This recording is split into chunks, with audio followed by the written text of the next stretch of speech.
Here. Quaco. Here. Douglas. Here. Drummer. Here. Eisenberg. Here. Jocelyn. Here. Parker. Here. Williams. Here. Houston. Here. All present. Very good. Now we have the minutes read from our last meeting. City of Richmond Heights Charter Review Committee minutes, Tuesday, May 20th, 2014. The meeting was opened at 6:01 p.m. with the Pledge of Allegiance. All committee members were present at roll call with the exception of Donald Houston, who, after a motion to be excused, was presented by Stanley Jocelyn and second by Elliot Eisenberg, and a unanimous vote passed, was excused. The minutes of the May 13th meeting were read. Stanley Johnson moved that the minutes be approved as read. Arnetta Parker second, and the vote passed. Chair Drummer introduced Will Robertson, the IT consultant for the city. Mr. Robertson discussed his experience in the IT business, that he has 22 years in the business and serves 10 other cities.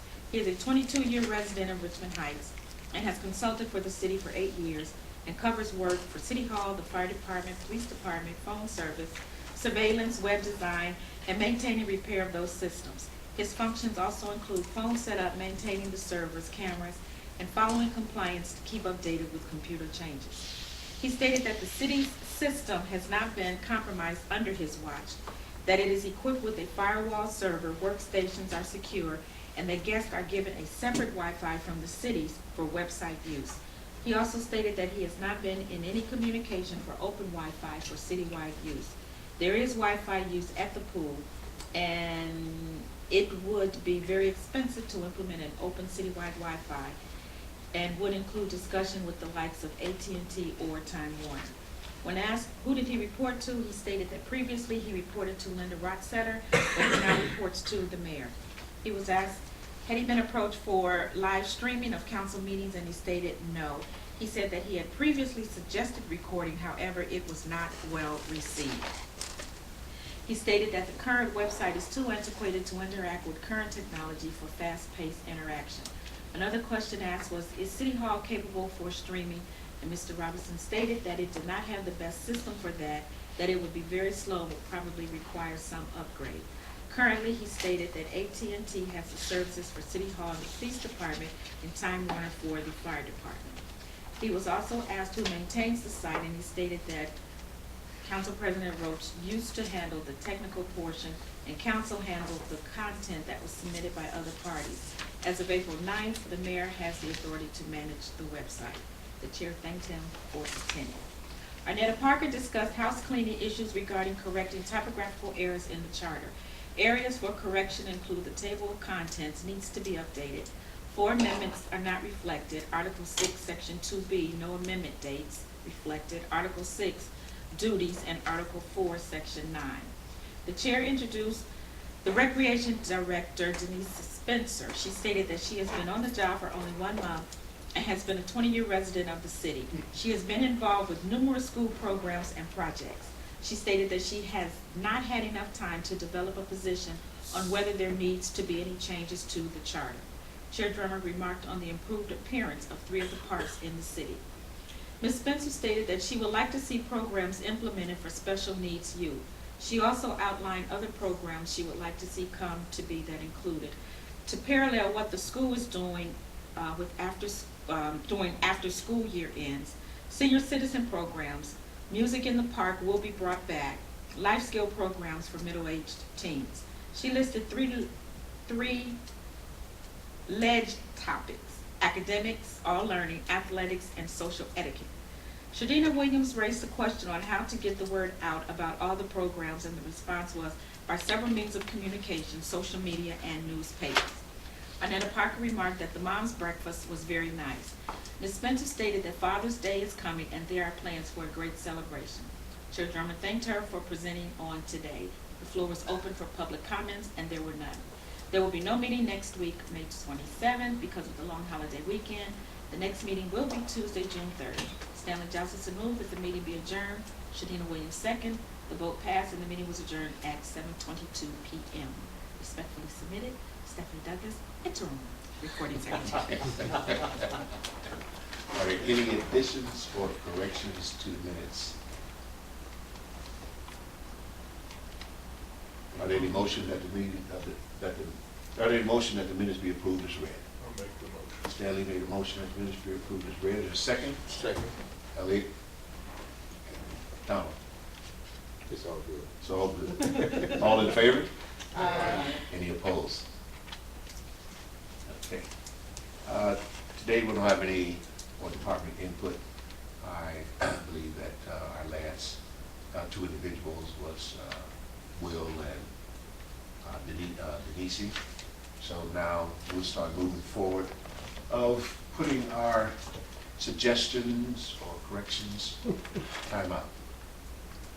I was called this afternoon by Mr. Lynch, and in his capacity as an attorney, he called me, and there was a question that came up because I represented Randy Knowles, who is the mayor's secretary, but I only represented her in Toledo. I did not represent her in any way with the city of Richmond Heights for or against the city, and I didn't get paid.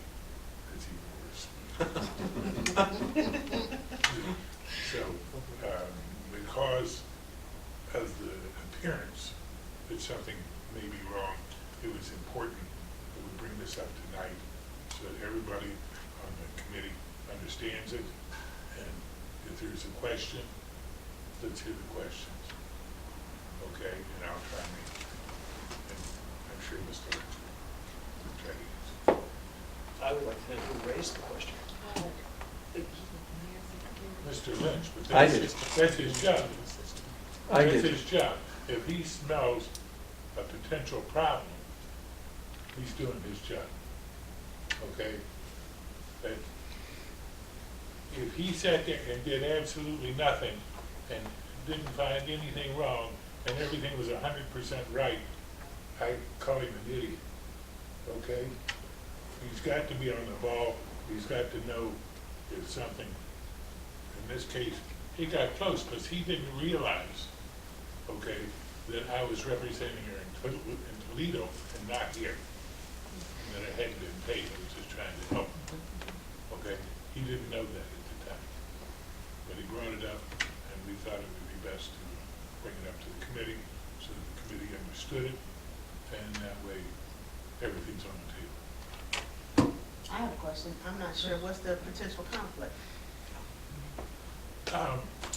Because of being on the charter committee, and if it involves something with the city, it would tend to be a conflict.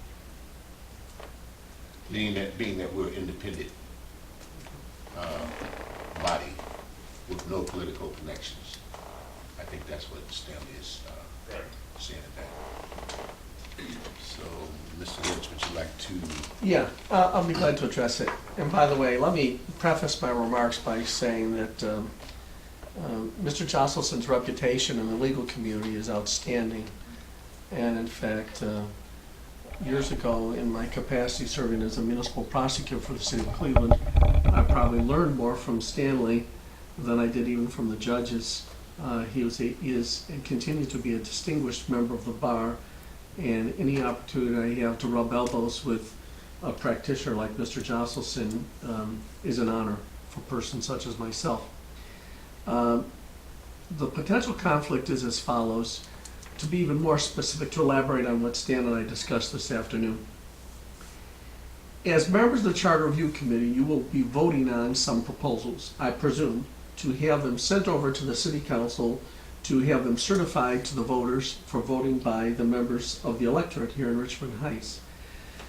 The fact that you have to vote on something creates the opportunity for someone at a future date to say, I wonder if this member of the Charter Review Commission's prior interaction with Brandy Mells played a role in that individual's voting on specific proposals. And Mr. Jostelson made it very clear that he only represented Brandy in Toledo. It was for a very brief period of time. But imagine the following scenario.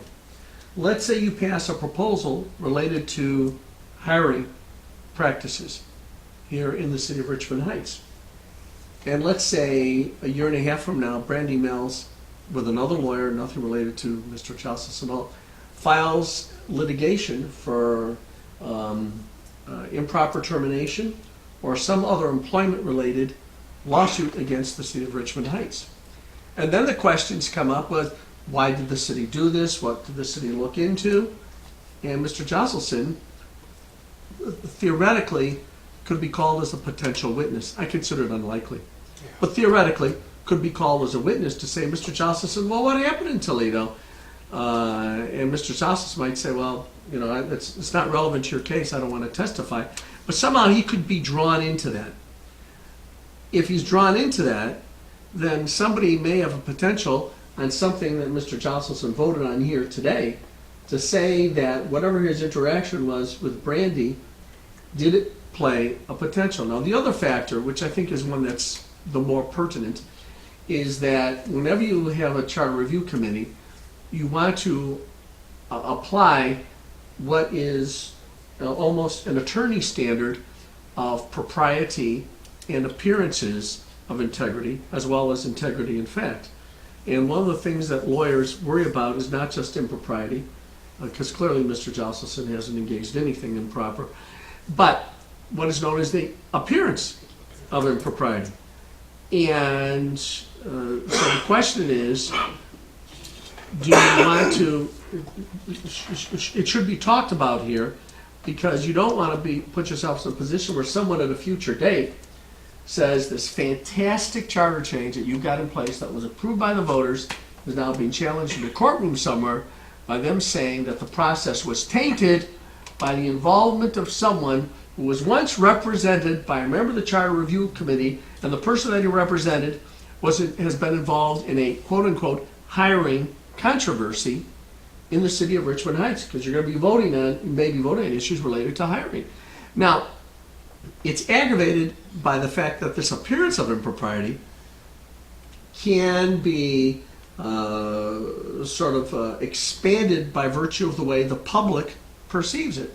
And some of the media writing about this says the following: Stanley Josselson, Brandy Mills' attorney, or something to that effect, I don't remember the exact phraseology, said, and he said something that was essentially defending Brandy Mills' situation, accurately and appropriately, by the way, as Mr. Josselson always does. And may I also point out, the fact that we're having this discussion here was fomented by Mr. Josselson's sense of honor. Because when my radar went up for potential conflict of interest, I serve as lawyer without official appointment papers, or at least without a paycheck. Stanley and I have that in common. That figures. Mutual thing. Yeah. They say there's a law firm called Dewey, Cheatham and Howe, and Stanley and I have a law firm that says you don't have to pay and we won't bother you. Anyways, the point is that out of his own sense of honor, he said, well, Dave, I appreciate you having identified that issue. This is like a bar exam question. You get points for identifying the issue, not for your answer. And of course, I did identify that issue because that made me a little bit uncomfortable reading about that, knowing that you as a body have been having discussions about hiring practices, and this controversy that now has Stanley's name attached to it forever on to an eternity, given the future existence of anything that's posted on the internet, it made me feel uncomfortable. And Stanley's response was, well, let's bring it up and put it on the record tonight at this meeting. And it's typical of Stanley's desire to make sure that things are done with the very highest level of integrity. And that's the reason I brought up the issue and thought there should be a discussion tonight. And I also said to Stan, there are a range of options, one of which is for him simply to step down from this committee. And Stanley said, well, let's make sure we bring it up, we put it on the record tonight. And so that's why I think the discussion is taking place. And again, appreciate Stan creating the opportunity to have this dialogue take place. The fact that we're doing this in an open meeting here, it's all in a spirit of complete transparency. And it's a significant tribute to the way this committee operates as opposed to some kind of smoke-filled room behind a closed door kind of opportunity. But the citizens need to have that, because if they're going to vote on the issues that you develop, they need to know that each and every one of you came into this thing without any particular conflicts of interest that you already have as a result of anything at all anyhow. May I ask a sensitive question? Sure. Were you prompted by anyone, or was it by your own volition? Not prompted by a single person, not even one. I identified that when I saw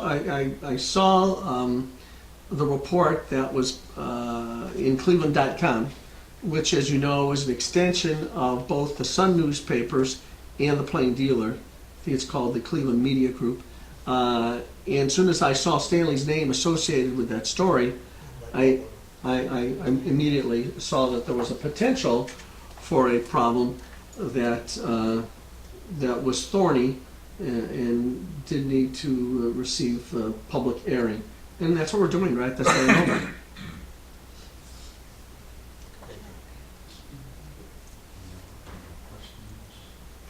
I don't have a question about that. I do have a question. Stan was representing her in the courts, excuse me, there in Toledo, Correct.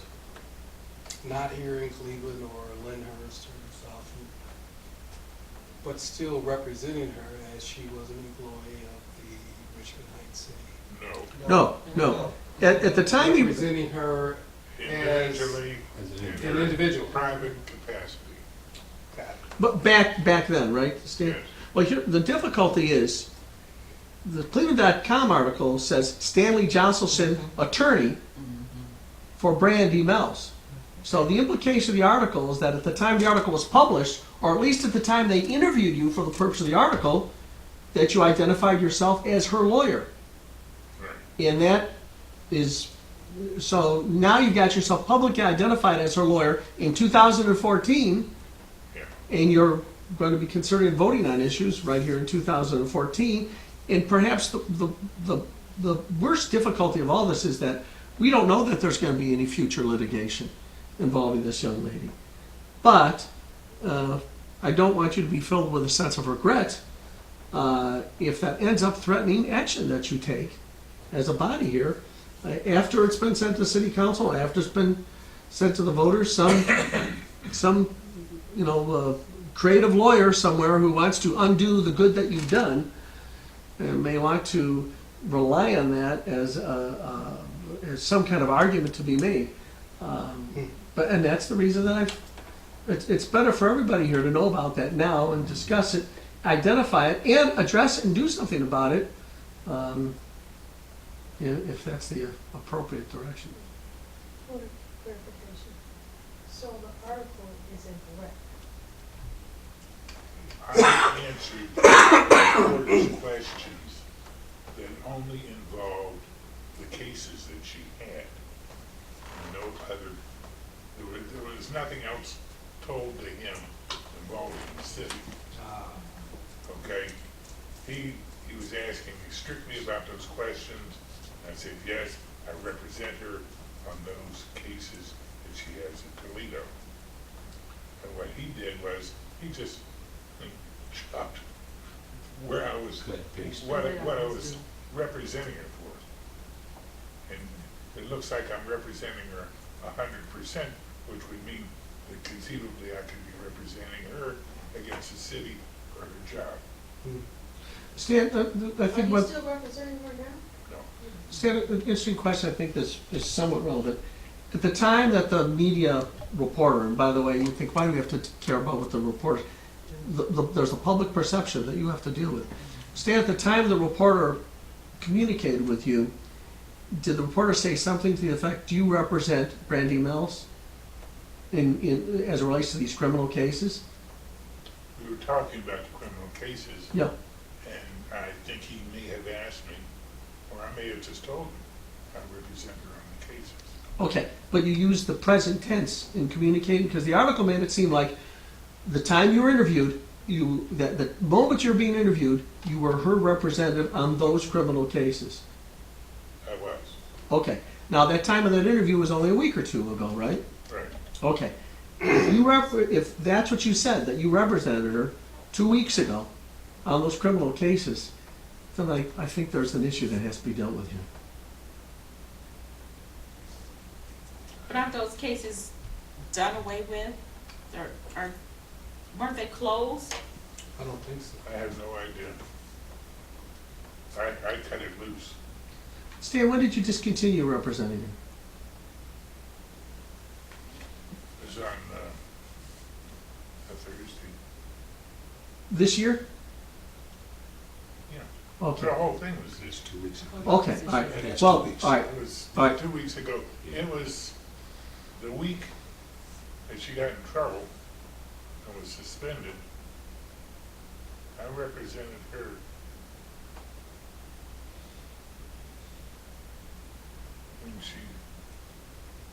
I represented her on Tuesday. Because I came from the office and talked to her. And then on Thursday, I released the case. All right. Because it had to go to Toledo.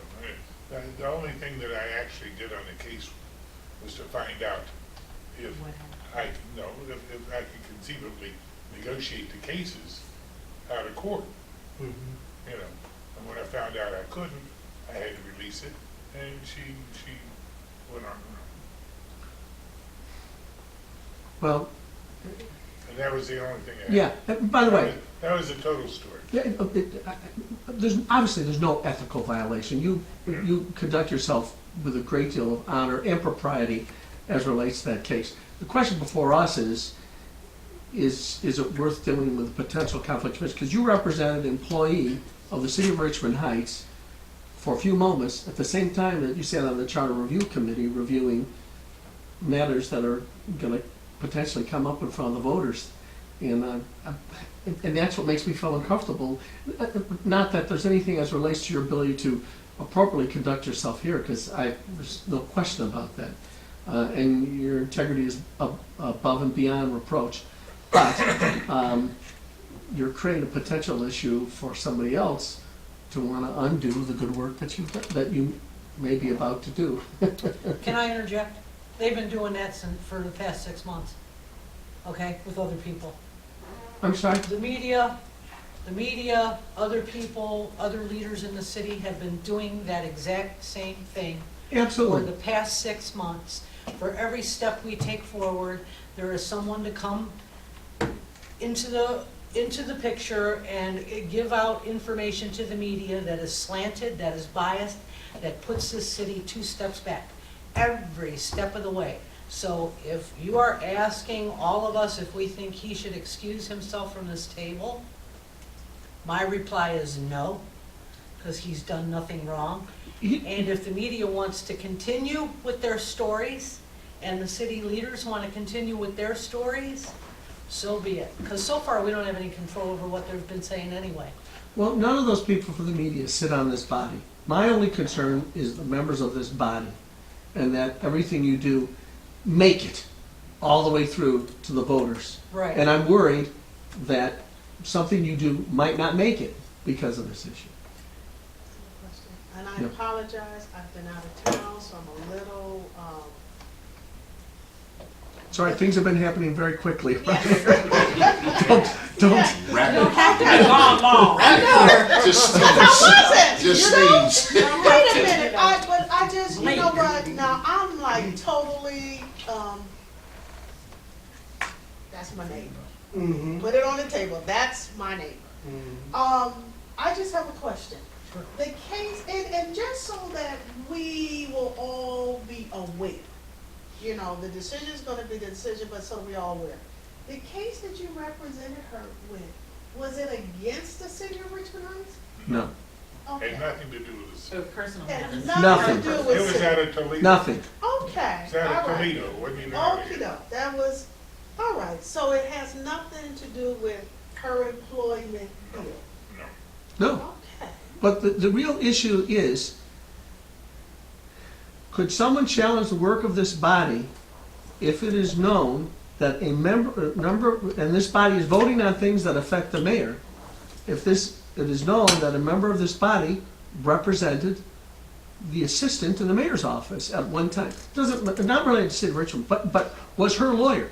So notice the man who was her lawyer, the assistant to the mayor at one time, is sitting here voting on things that affect the mayor's office and the mayor's relationship with city council.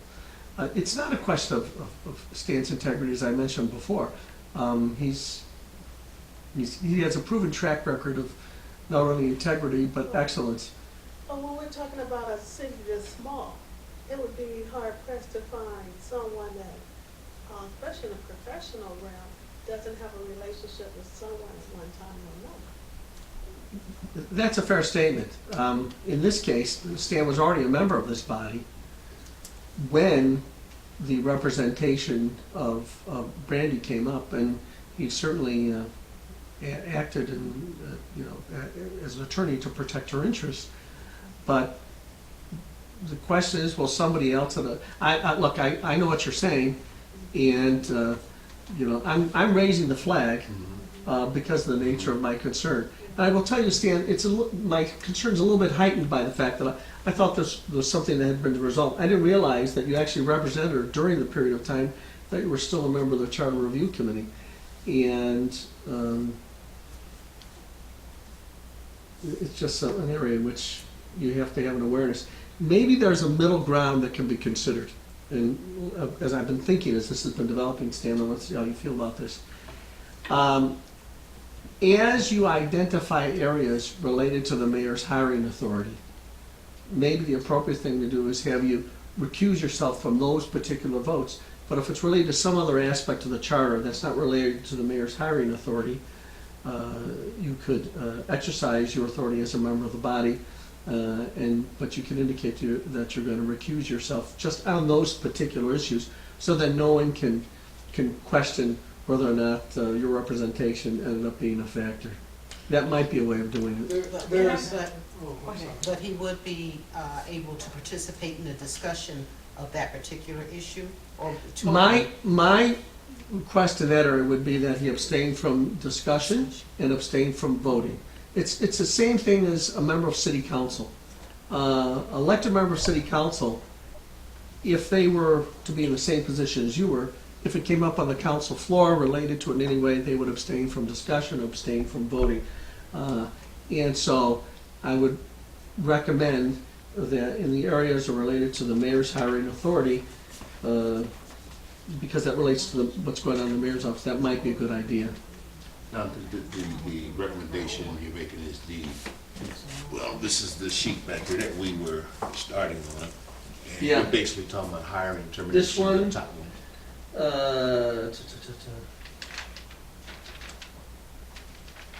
Now, those are that's the first draft from one Yeah. person.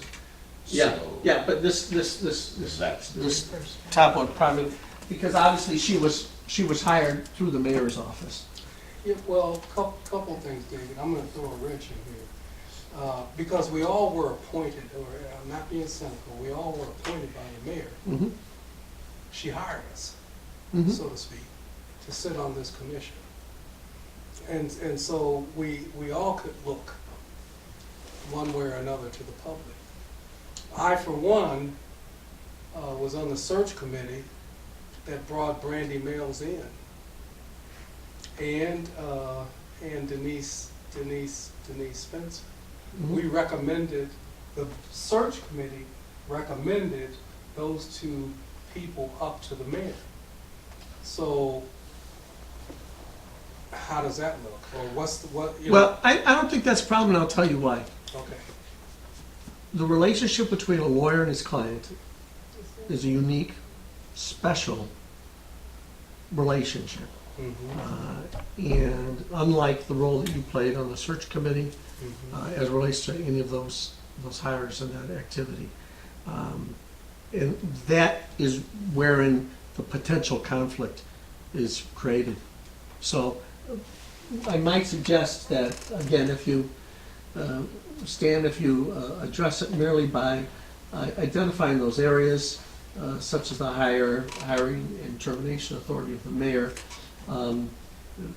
it creates an extra layer of protection in terms of the public's perception of what this body is doing. And again, whole theory is that if and when you send something to city council to be certified to the voters to be placed on the ballot for election, that it had every degree of opportunity to survive any kind of legal challenge. In other words, it'll go in showing his, him abstaining. Yeah. Abstaining. Yeah. his integrity. The only thing I'd ask you to do is make sure that it's clear that Mr. Josselson is abstaining when those discussions come up.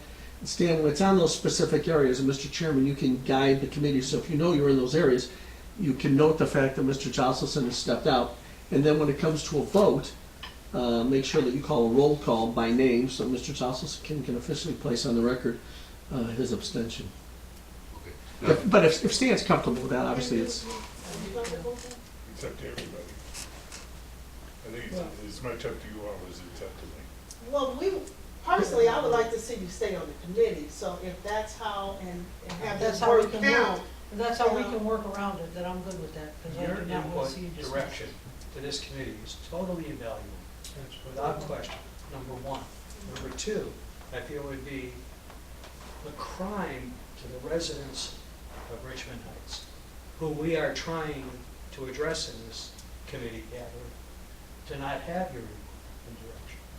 I sincerely mean it. I think it would be a tragedy. I think it would be a big mistake. Maybe that some sort of a compromise on that.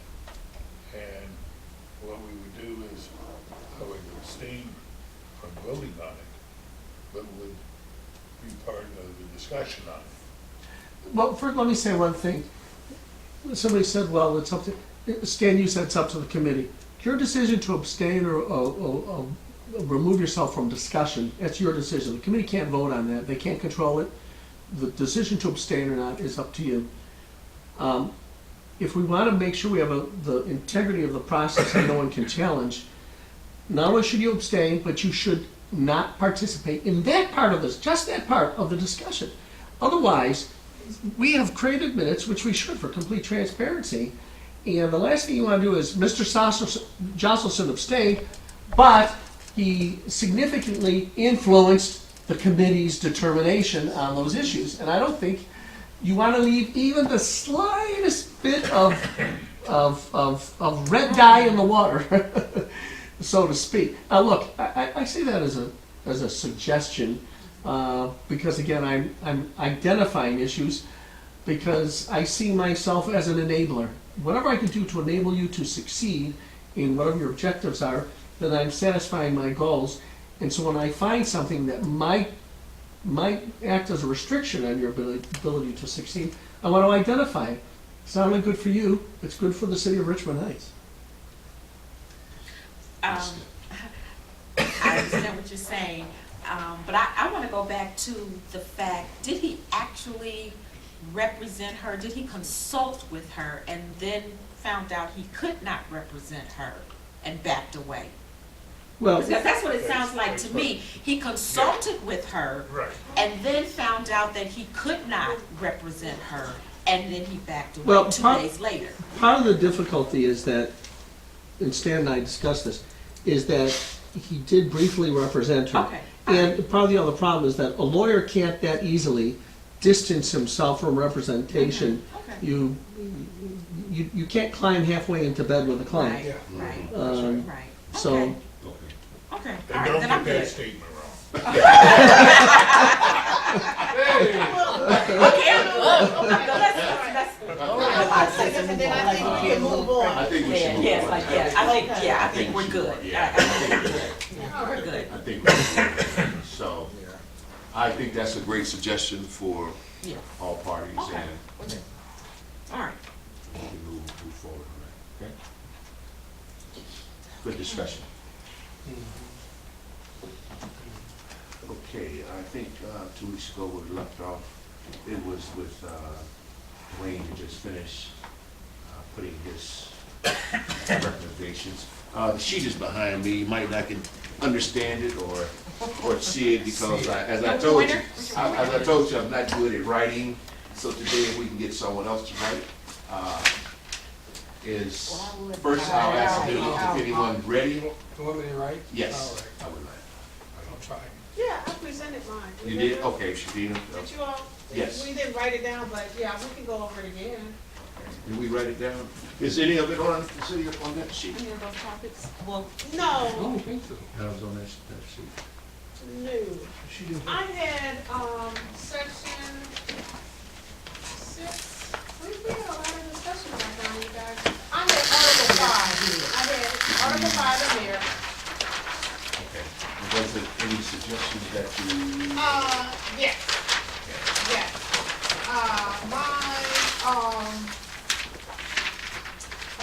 My biggest, suggestion that I, really concerned about was, the same, yes, Oh, good. yeah, What am I for?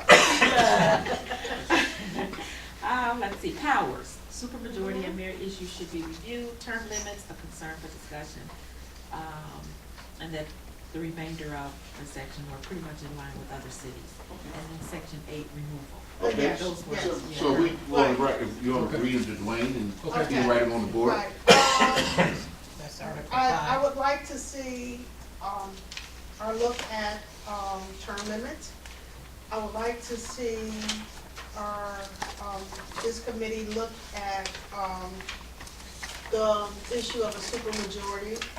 I think we've all talked about that. And, my biggest, concern is section 8, with removal. I think we all agree that if a crime is, committed, that's an issue. However, I don't think that the voters, took the time to vote for a mayor or any other council person to then have, them just to be removed, at the discretion of the council, with or without, seems like supporting evidence. There is a due process, however, I think it's kind of, when you read this, I have concerns about that. Is there 4 cause in there, or? Actually, the part that I was concerned with, not really. The council may remove the mayor for his disqualification while in office, for his conviction while in office of a crime involving moral turpitude. Now, we agree on that. The part that I question is, without the concurrence of 5 of the members of council, nor to the mayor should have been notified in writing of charges against him within 10 days. There was another part where they could, you could remove the mayor, and then the mayor would have to get, Filed in probate court, an Yes. appeal. appeal. The discussion with language is a major issue. Right. The people voted for the mayor, perhaps the language should have to read to go to the public for removal.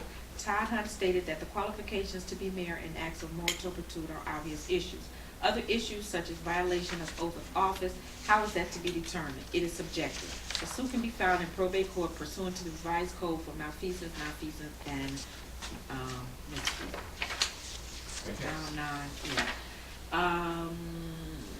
What else did we talk about that? David Lynch stated that the concurrence of 5 members can amount to a high level of subjectivity and high ambiguity. That was the discussion. And pretty much, I think everything else was in line. Shouldn't, Yes. he was writing on the board, and just want to make sure he captured. Yeah, 5, if supermajority, the 5 of 7 versus 4 of 7, right? Well, I think here again, we're dealing with that supermajority, Yeah. so that Okay. was around the board. But Okay. my particular concern was when it came to the language of removal. And then we can go into more discussion as Right. we place. Right. all Those that were her information Just clean on up the the big language, board. just We'll clean the up the language up language. and start, yeah. Right. We just wanna make sure we capture, the information that we're presenting to the board and what Dwayne is writing. Language And Shadina, does that capture the Yes. information? Yes, I think for my section, that's pretty much it. The only other issue is, which we don't have to keep talking about, it is what the mayor suggested herself, the start date. Yeah, Mayor, I think is that's up there. It's already up there. it up there? Yeah. Where do you see it? I don't Yeah, think- changing swearing in date. Oh, change. Yeah, it's already up there. Okay. That was what the mayor. Well, you put two up there, and then you got two of us. You put two over here, and then that'll say that Okay. two individuals have brought that to attention. Yeah, yeah. Okay. And pretty much I think that, I didn't see anything else that stuck out or that was, that different from the other two that I reviewed, that the data supported, that were in line with Richmond Heights as far as economics and all was, Lakewood, reviewed, and also I reviewed Euclid, and I reviewed, I believe it was Spec. Thank you. Elliot? Excuse me, I don't have any more input than that's up there right now. That's good. My input would be to try and determine how many line items we're actually going to come up with before we get 15 or 20 up there, or whatever the case may be. We kind of have, I think the committee may have a difference of opinion from what we've heard from other individuals as far as 4 is too many and 5 is not enough. So, I mean, I don't know what the right way to go is. Well, I think as a committee, we're going to place each committee person's information on the board, and then as a committee, we'll start putting a, priority list together based on what the committee would suggest and think, and we can move it left and move it to the right, and until, basically get it right. Okay? Stanley, any information that you would like to? The only thing that I was watching is that this thing uses a supermajority on removal, and only after the supermajority would they be able to remove her, or remove a mayor. And I think that part ought to stay. That's the one place it should stay because it's so severe to begin with. But I was noticing, it says, Which section? section 8. Yeah. It says removal for moral turpitude or for a violation of his oath of office. I'm sorry. That is really, that is really open to a lot of questions. Oath of office, if everybody that got elected to office was impeached because what they said didn't happen, it would really be a downfall of the country. You'd never, ever have somebody as a mayor, as a president of the United States, as a senator, they would all lose, because they promise things that they can't conceivably always win. Maybe in the long run they can win it, but they're not gonna win it in the short run. That's just an impossibility. That was the language that I was saying, talking about. That we talked Yeah, about that it. was- that was- Yeah, it's been brought up But several I'm not so times. sure that how to correct the language. I don't know. Number one, the oath is not made a part of this. Well, Mr. Chair, if I'm on a point of order, just a footnote to what you're saying, Stan. On the last page of your charter is the oath of office. Very last page of the charter. No, it's fine. But I'm saying that is the standard that would be applied in that section 8. And it's very short. But as you can see, anything that is considered that the city council would consider to be a violation of the items contained section 6 would be discussed as part of the due process, for lack of a better term, trial or hearing that the council would conduct. That is all. That you can get it in Florida.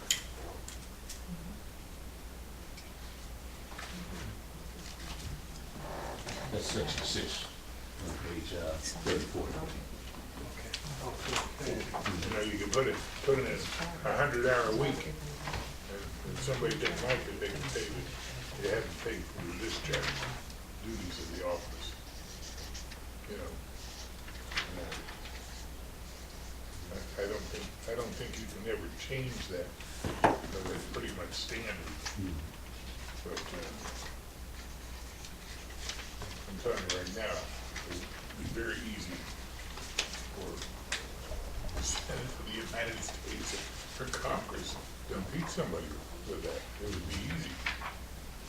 You know. They went after Clinton, and he wasn't in violation of his oath. You know, but that's what I'm saying. Well, it's more affirmative, so they come from that standpoint. But you know, you gotta watch this Yes, stuff, you do. because Yes, you you gotta do. swing back and forth. I just think it's awful broad. But as I say, I don't know how to correct it. Donald? I'm pretty much in agreement, and bottom line is the language. I think that's gonna be the key, because in order to remove someone, there should be some guidelines, something that's cut and dry, that individual would know prior to taking that position, that it might be the cause for termination or removal. So I think the language of removal should be an issue that we really should deal with. Danielle. You love good, you love everything that's on the board? Yes, I do. Yes, ma'am. All right, Nana. I'm in agreement with what we had posted. Well, Stephanie. All right, Well, now that you mention it, no, yeah, that language definitely has to be dealt with.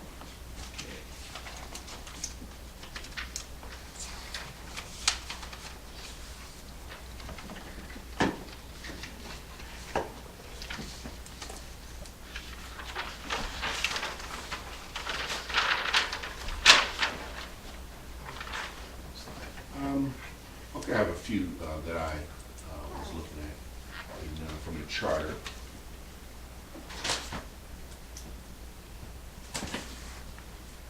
Let's see, we still have.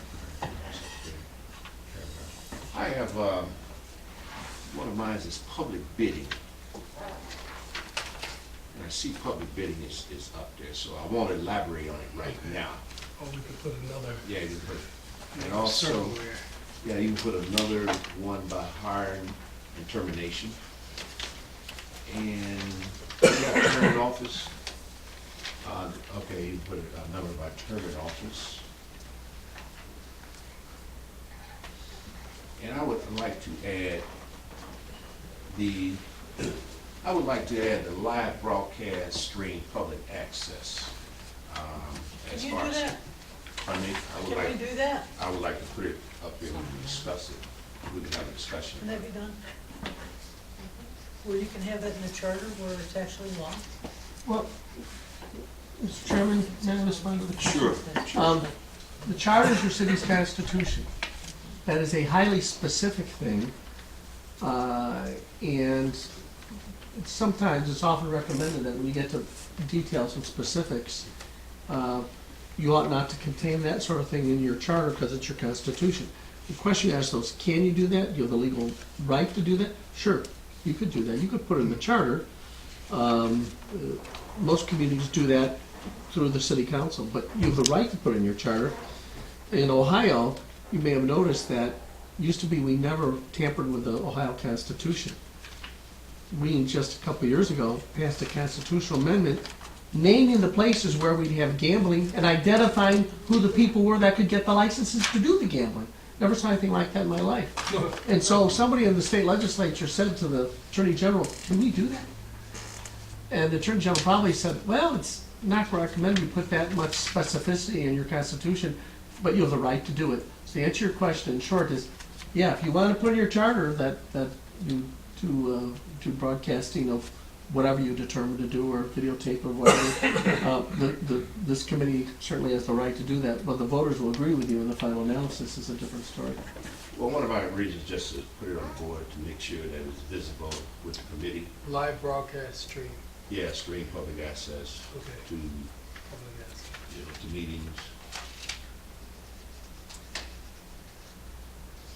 I think it's advantageous for us, I just didn't. I mean, I do too. I just think it's advantageous that It you is. streamline. Right. And based on the information that we received last week, Right. maybe we can sit down with the council and maybe we can negotiate this. I don't know. We just sit down and talk about it. And maybe we can talk about it. Absolutely. In fact, I've asked for the video data of this charter activity, and I have not received the check. And you've videotaped yourselves now for almost 10 weeks or whatever. I have not seen 1 second of video data on this activity. And I'll ask for it again. Mr. Chairman, Duly noted. the technician is here. I'm presuming that after this meeting adjourns, you can I think it request. ought to be part of the meeting. You're the one that's requested the information to be taped. You're talking about videotaping and having the access to it, and yourselves are not even providing that data to the residents. Well, the data is. I don't know if any of us are aware that anybody asked for it, and I don't know, I don't even know who it is someone never would seen go it. to ask to see it, but the whole reason why it's videotaped is so that there is transparency and whoever wants to watch it can. I'm not aware that anybody ever asked. I don't even know who they would go to if they wanted to see it. I think you would have to go to, oh, go ahead and answer. The mayor is actually the one who initially contracted us to come out and do the taping. The mayor is given a copy of the video every week on a jump drive. And so she has copies. The original intent was somehow for the videos to go up on the website. I don't know where that is in the process, because that's not in our realm of things that we're doing. But you know, the mayor is the one who has all of the videos. Well, I'll have a discussion with the mayor and. Transparency is what Absolutely. we've been continually hearing here. Absolutely. And we ought to be transparent, especially in the charter committee. Mr. Chairman, can I be And heard on we ought this? to have the video data as available. We ought to have it available. Mr. Chair, if I could be heard on this. The public records law in Ohio is very clear that that tape is a public record. So, with all due respect to your indicating you have a discussion with the mayor, all you have to do is request that a video be provided to the council president of every single meeting.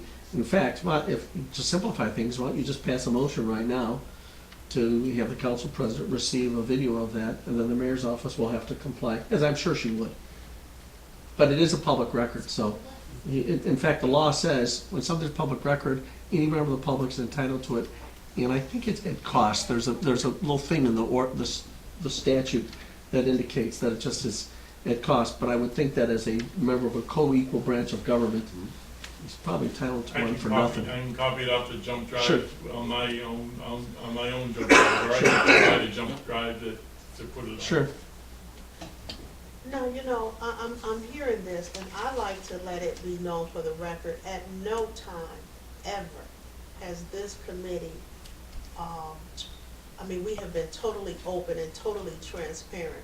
So this committee has never at any time denied access or limit access, or it's been an open meeting the entire time. I've only missed maybe 2, but this committee has been totally open to the public.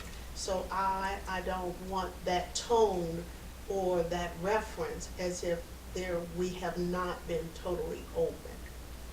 Well, Or Ms. denying anyone access. this committee has never denied anyone access to any information. Mr. Chairman, it's my understanding the council president was making reference to a request to another office where he requested, I don't think, Mr. Roche, you didn't request it of this committee, did you? I don't believe so, but Okay. I You asked requested for tape. video data Never. I mean, do you know who you made the request to? to the mayor. To the mayor's office? Okay. Okay. Well, Because it was referenced to me, Sure, yeah, sure. reference us, Yeah. I referenced this as a committee being taped and Would you like requesting that videotape. What about a copy of the minutes? Would that also alleviate some of your interest with that? Obviously, yeah, I haven't been copied on it, and council has. I've not. never been requested to send them to you. I will make that perfectly clear.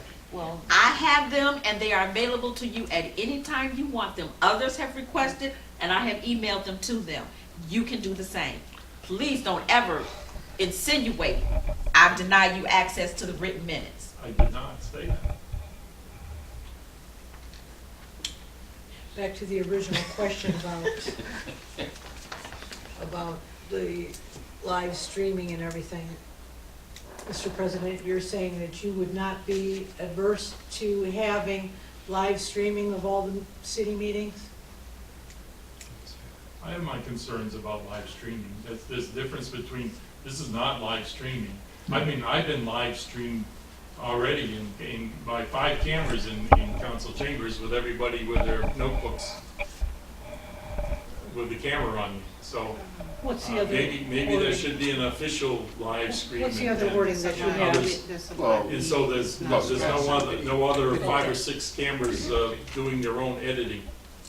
well, Okay, so I mean, there's a whole- let there's a me whole use series of different issues. terminology, not live streaming, but videotaping meetings like this Well, gentleman is doing. you need to have that terminology very correct, especially if you're gonna put it in the charter. Live Well, streaming well, is a- All I'm well, asking, hold on, all let's- I'm asking is you wouldn't be adverse it's to not that. it's not that we're putting in the charter. What we're doing today is we are putting information on the board.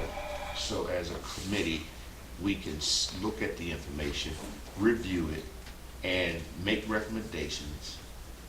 And that's what we're not putting anything in the charter as we speak, because we're not authorized. So what we can do is make recommendations and to the charter. So I agree with the committee. We don't want it to be information saying we're putting live streaming. What we're doing is putting everything on a big board for discussion. Everything in here is for discussion. There's nothing that's been determined as permanent. We haven't even gotten to that step yet. So, May I raise an issue? Open to the public. yes, yes. As a point of order, I don't recall you opening this meeting up to the floor for public comment. So if we could dispense with that for now and get back to our topics of discussion, I think that would be the proper order. I think so. Thank you. That was probably my fault. I asked you. Number 5, I would like to see is Article 10, Section 1, page 30. And what we have on page 30 is Article 10. And this is the public notification transparency. I understand that that we have 5 of the most public places in this municipality as determined by council for posting, ordinance, resolutions, statements, orders, proclamation. But I'm trying to get the information of what's the 5 most public places. I know they said that the plain dealer was one. So I would like that to go up for discussion. Mr. Chairman, Yes. we had requested that information a while ago from the attorney. Was it ever submitted? No. Updated by council, which 5 locations. Yeah, I think Mr. Hunt said he was gonna bring it to you, but he's not around anymore, so. And I don't know the answer to that question. Okay. Also, I have Article 5, the mayor, Section 7, page 12. So that we can get that information, then can we request that from council? The last 5 places, what are the 5 places? yes. Okay. Yeah, according to the charter, that determination of those 5 places is made by city council. Right. And even if and that probably hasn't been addressed in a very long time, so my guess is you could actually ask for council to re-identify those. And that's their purview, by the way, to identify those 5 places. But I think they'd probably be willing to do that by a simple motion.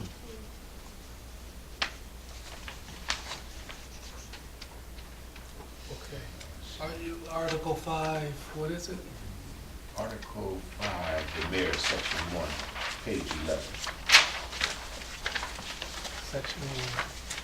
Page 11, yeah. And that, And that is the absent from the municipality. I'm sorry, say that again, I'm sorry. It's absent, the mayor being absent from the municipality, What section? page 12.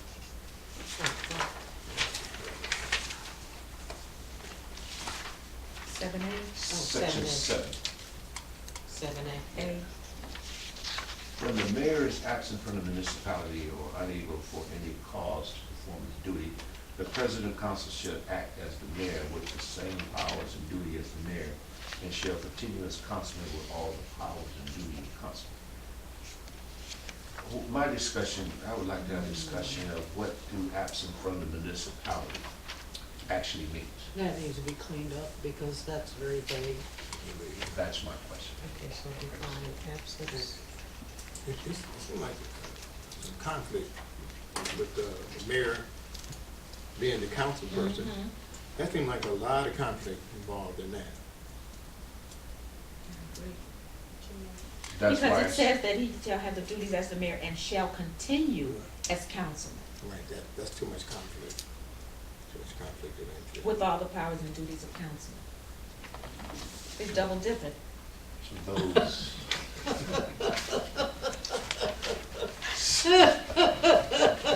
So those, that was my I thought it was just a couple plain of concrete definition of issues the that I absence. wanted to place. Do anyone else have any recommendations or any questions or? There's a Stanley? good point on that. It seems to me that if something comes before council, the mayor can't vote on it. So you would have, if the mayor is absent and the president of council becomes the mayor, now you can vote on it. It's inconsistent. It's, as she's saying, double dipping. Right. So Double that- dipping of power. You can't. that should change, and that if he is going to be the temporary mayor, he should not be He should be the a mayor. councilman until that Right. temporary status is extinguished. That's right. He should have no more power than the mayor, right, if he takes over as mayor. So those were my, anyone else have any more comments or If somebody recommendations? takes over as mayor, should it maybe be in writing from the mayor that the person is taking over because the mayor is absent? It's gotta be more than a week. It's gotta be. Yeah, there needs to Well- be maybe define. Let me just say a couple of things based on my experience with charters. This section was created just to resolve practical issues as relates to being able to be helpful to keep the wheels of government moving.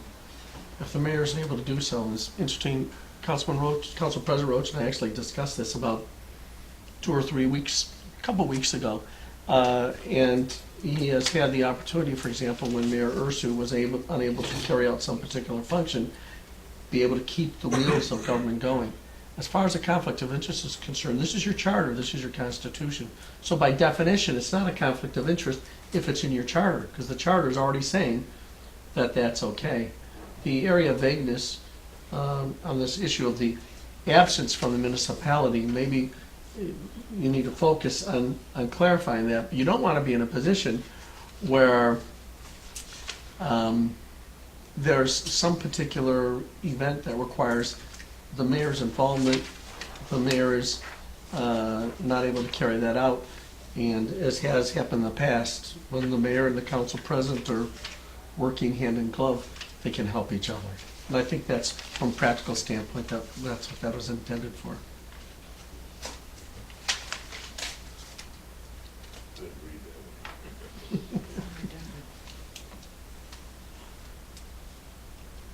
we have any other suggestions or recommendations that we want to put on board? Okay. Mr. Woods, would you like to have any input from the public to the Charter Review Committee? You're the whole public today. I'm the whole public today. Yes. Well, I appreciate Dave coming in and assisting. I'm still sort of unaware of your formal or informal standing in this committee. My understanding is the committee is supposedly made up of residents, and I don't believe Dave is a resident. And so, from the chairman, I guess I would like feedback on Dave's standing. He's sitting here at your right-hand side, making comments on most every item.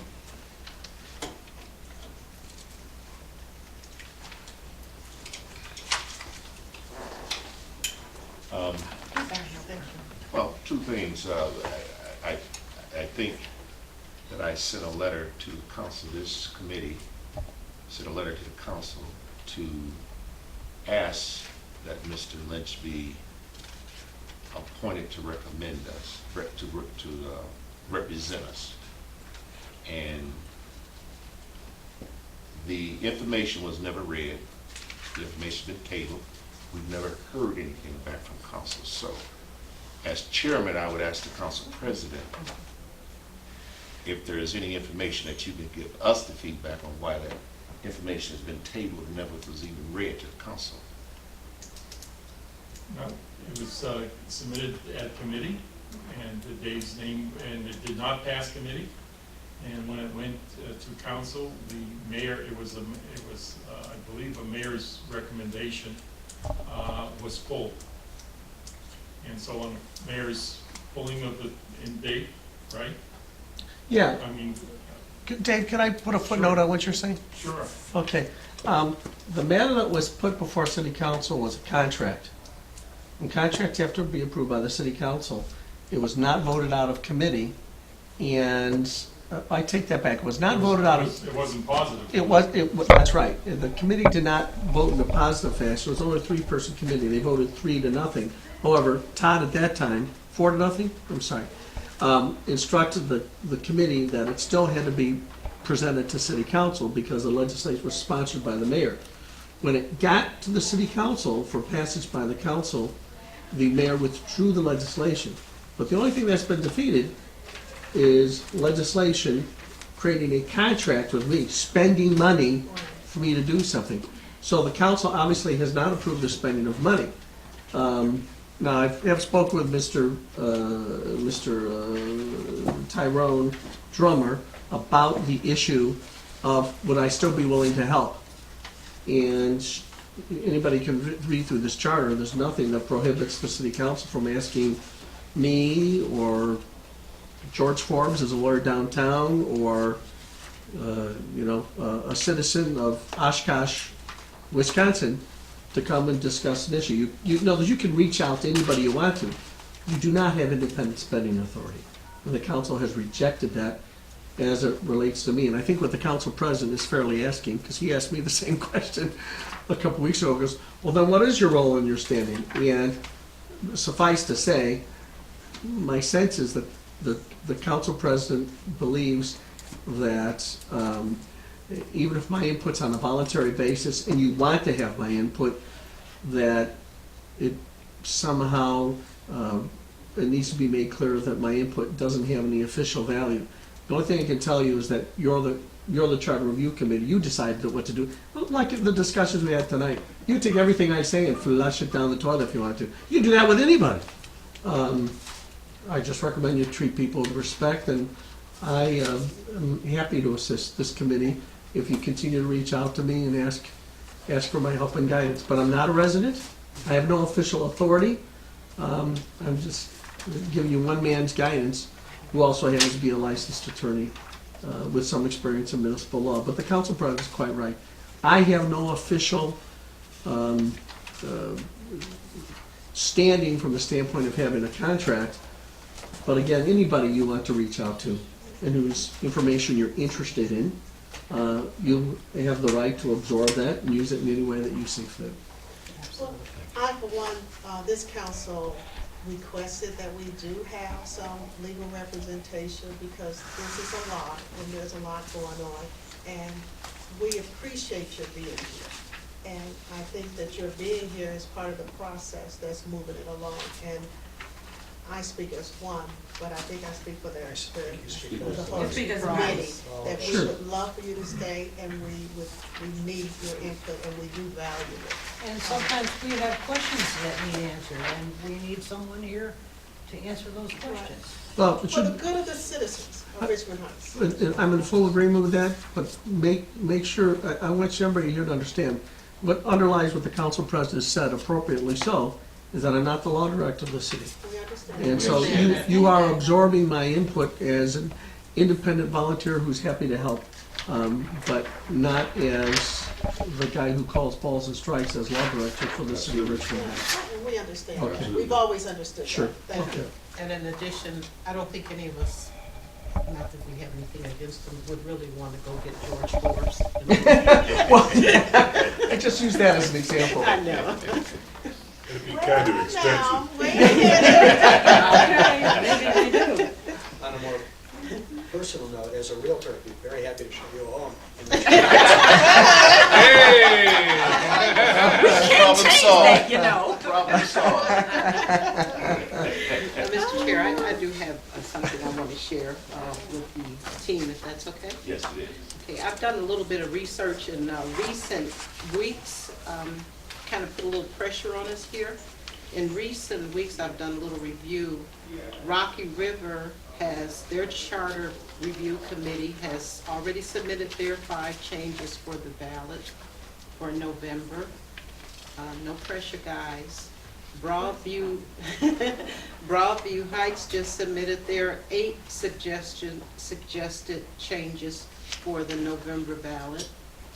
Brecksville just submitted their list of 11. And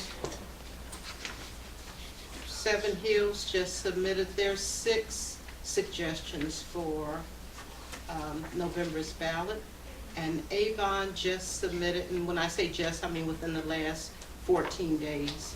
And they all use the same process that we use. And they just submitted their, I don't have their count here. I don't have the count here, but I'm sure it's less than 4. 4? Thanks. Okay, 4. And reviewing some of these items that were placed on these selected, from these selected cities, we're right in the ballpark. Some of our suggestions that we have are the same suggestions that some of these cities have put on the list with different flavors and tweaks, but we're not out in left field when it comes to compared to these people, and they're rookies like we are on these committees. Not that we're rookies, but you know, just a little bit of help to help us stay on track. Yeah, could you make copies, because I don't have a lot of ink at home. Okay. We appreciate it. All right. Thank you. Question, Sure. when do we have to have our results into legal for writing, for language?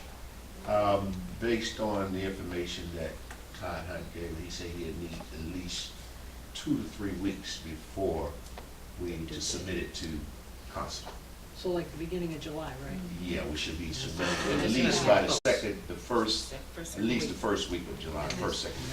And now, how is that going to play out now when we're in a city without an official law director? Well, That was Mr. Hunt who needed that to review 2 to Yes. 3 weeks. Yes. So now we are I think it's only fair to be totally honest with you, that this committee writes something up to present, I think to, council and the city, the residents, because we will need, even if it's someone acting, now we will need an attorney to submit our suggestions to have it reviewed and legally Yes. written up as a brief. So this committee, I mean, you cannot sabotage the citizens of Richmond Heights because we do not have an acting city attorney.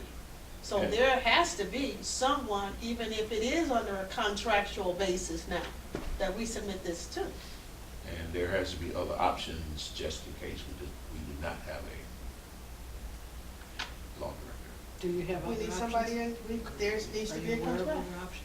I'm not aware of them, but I'm pretty sure we can, I don't know what could be Okay. any other option. The only option I know is that we have to have an attorney. yes. There are no We other have one options. sitting on our board.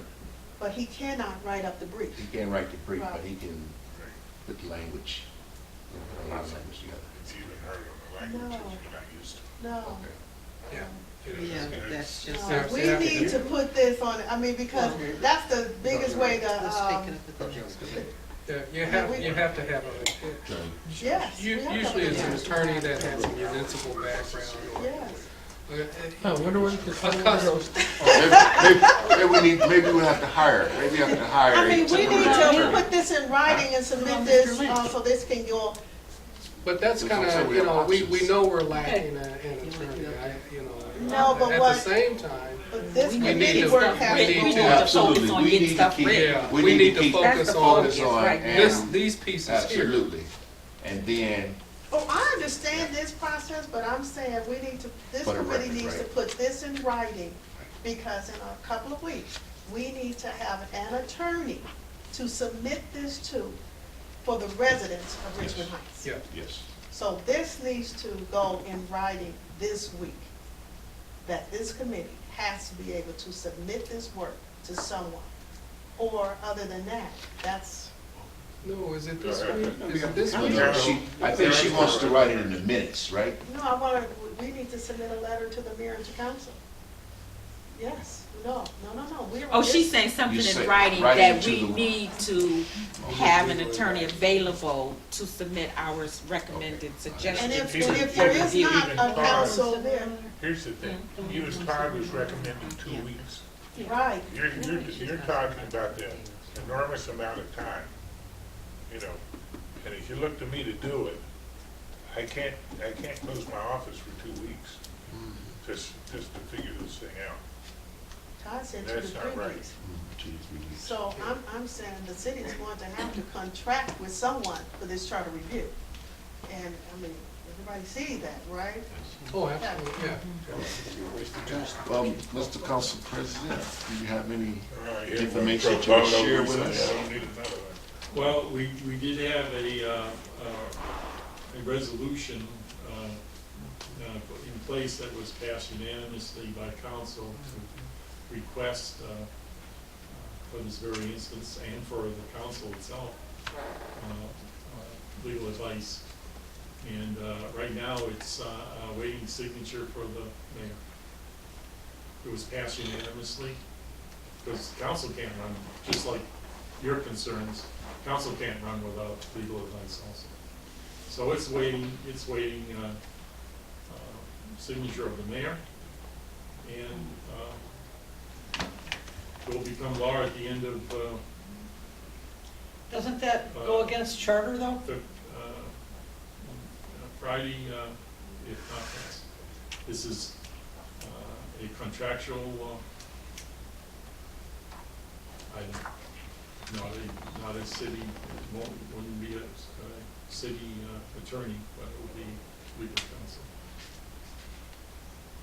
Doesn't that go against charter? No?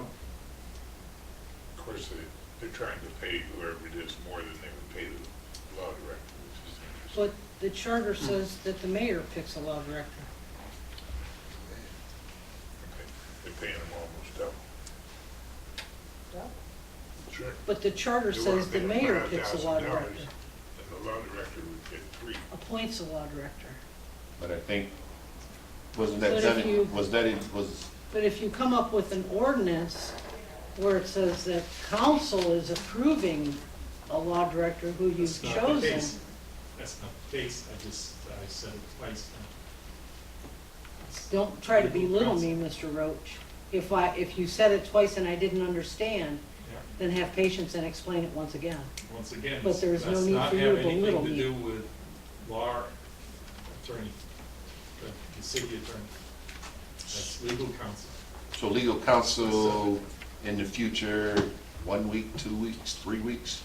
I guess this body is concerned that once we start putting the language together, that we're gonna need an attorney. So that would not interfere with the appointment that the mayor may have for a law director, correct? I don't believe so. And then once the mayor appoints a law director, there would be no need for legal counsel? The language, if I may, if I could help Dave a bit. It's 3 pages of language. Yeah, the language basically says that the council will bring them on for interim basis, a temporary basis. And it could be a day or a week or 2 weeks, and then it says the mayor can bring on, basically you can release them at any time. But it's just for legal advice, it's not to, there's some question, I would say, in terms of directing the city and finances, they can't do that. Thank you, Dwayne. That's what was proposed by council and voted on unanimously, and the mayor didn't sign off on it. And I'm not sure of what it says in the charter, in 10 days or 11 days or something like that. If the mayor doesn't sign off on it, the council gets to use the law firm, but still the mayor has opportunity to bring in their own attorney of choice, law director. Am I correct in that, Dave? Upon approval of council. Did the mayor ask for somebody to be appointed? Nobody formally, no. No, not as of yet. Okay, well, I think drafting these letters is probably a good idea. Yes. And present the letters to the mayor and the council. So that the public can also be aware Yes. of what's Yes. going on. This might be a good point to add to the charter, is that the city not be without legal counsel at any given time. And so that would be an ideal modification. Because these situations of being without finance director, legal counsel, is detrimental to the city. And so those are the things that ought to be added to the charter, that we just, one gets replaced by the other, or one's in place until the other is approved, and not be without months without legal counsel. Right, and I totally understand, and I would be somewhat in agreement with that as a resident. However, I guess what I don't understand is because as this process moves forward, we do have a person totally capable and with the credentials and volunteering that could help assist move this process for the city forward in the form of Mr. Lynch, because I haven't heard you say that you weren't willing. I mean, if you're willing to volunteer, I'm sure you're willing to be paid. So, but it's my understanding that he wasn't voted on. So as a resident, I'm not understanding that.